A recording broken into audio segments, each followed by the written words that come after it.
China, there are sort of through lines to the hour as I see it. China is one, oil the other. We got this trade data from China, the 13th month of a slump. Do you see that continuing here into 2016? Look, David, what we're faced with right now is China's going through this transition.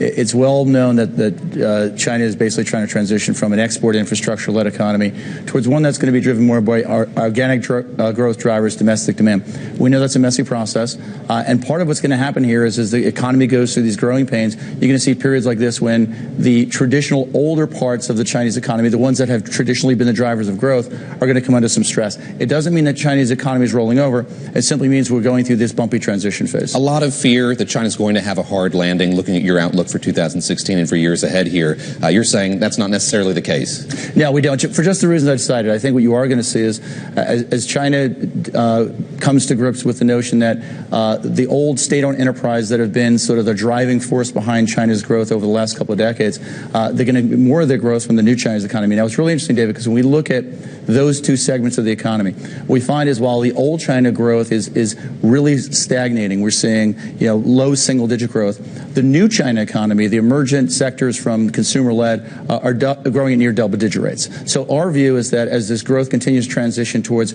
the new, more dynamic features in China, that's going to be enough to bolster growth. That's why we do think China's economy continues to moderate somewhere between 6.2 and 6.5% in the year ahead, but we don't see this notion about a hard landing.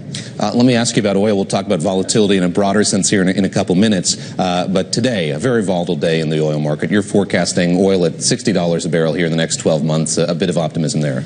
It is, and it's dependent upon three things. First of all, what we need to see is supply begin to moderate.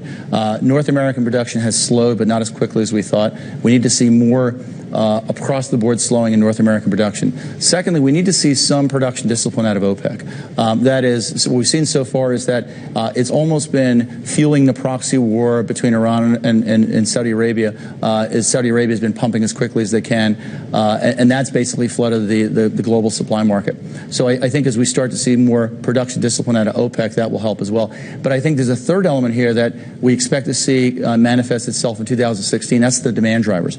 I was once told by a colleague of mine in Houston that the cure for lower oil prices is lower oil prices. Remember, it stimulates demand. So if we do get a moderate uptick in growth, that can help clear some of this excess supply that's currently hanging around the energy markets.